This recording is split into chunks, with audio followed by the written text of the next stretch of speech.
నమస్తే సార్. నమస్తే.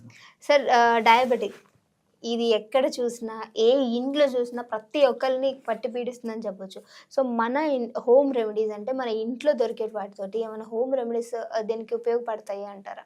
చాలా చాలా ఉన్నాయమ్మా. సో మీరు చెప్తే ఆశ్చర్యపోతారమ్మా.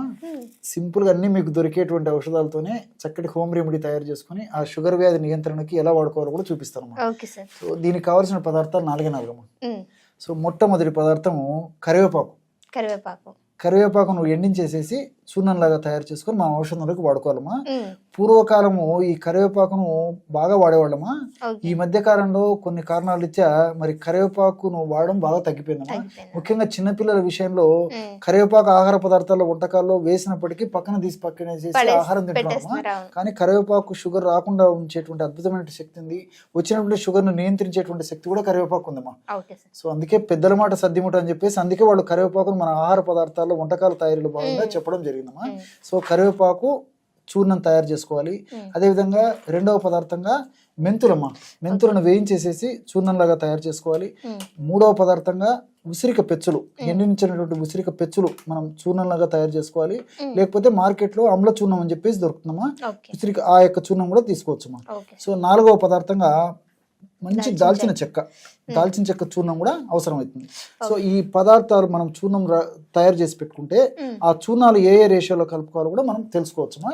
సో ఎలా కలుపుకోవాలో కూడా నేను చూపిస్తానమ్మా. సో ఇప్పుడు ఏ విధంగా కలుపుకోవాలి అన్ని చూర్ణాలు అంటే ఎంత క్వాంటిటీ తీసుకోవాలనేది కూడా చూద్దాం. మొట్టమొదట కరివేపాకు చూర్ణాన్ని తీసుకోవాలమ్మా. కరివేపాకు చూర్ణాన్ని ఒక 50 గ్రాములు తీసుకోవాలమ్మా. కరివేపాకు చూర్ణము 50 గ్రాములు. ఔషధం తయారు చేసి చూపించేందుకు ఇక్కడ కొద్దిగా మాత్రమే కలపడం జరుగుతుందమ్మా. మన ప్రేక్షకులు మాత్రం 50 గ్రాములు ఈ విధంగా కరివేపాకు చూర్ణం తీసుకోవాలన్నమాట. అదేవిధంగా రెండవ పదార్థంగా మెంతుల చూర్ణం. మెంతులను వేయించేసేసి చూర్ణంలాగా తయారు చేసుకొని ఆ యొక్క మెంతుల చూర్ణాన్ని కూడా ఒక 50 గ్రాములు తీసుకోవాలమ్మా. కరివేపాకు చూర్ణం 50 గ్రాములు తీసుకున్నట్లయితే మెంతుల చూర్ణం కూడా ఒక 50 గ్రాములు తీసుకోవాలమ్మా.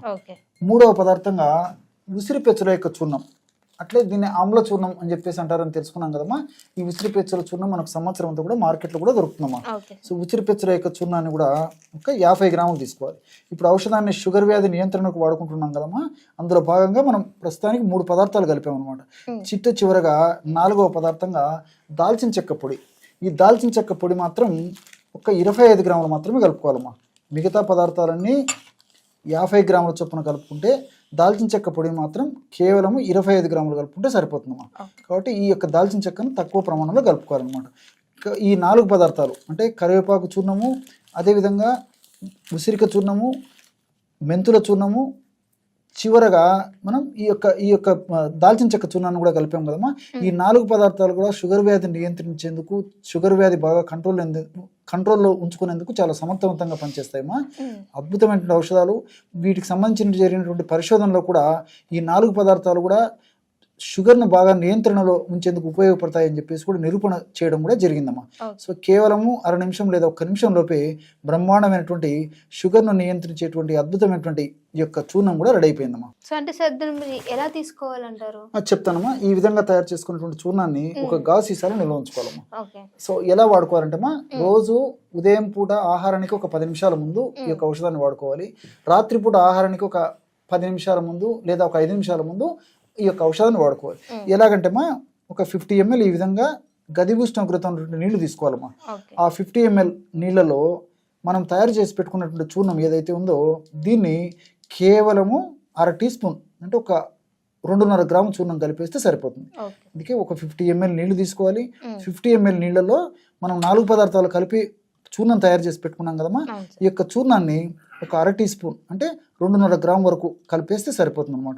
అతి త్వరలోనే ఈ యొక్క చూర్ణంలో ఉన్నటువంటి ఆ యొక్క ఔషధ గుణాలు, ఔషధ తత్వాలను కూడా చాలా త్వరగా ఈ యొక్క పానీయంలో కలిసిపోతాయమ్మా. సో బ్రహ్మాండమైనటువంటి షుగర్ వ్యాధిని నియంత్రించేందుకు ఉపయోగపడేటువంటి పానీయం రెడీ అయిపోయిందమ్మా. Okay sir.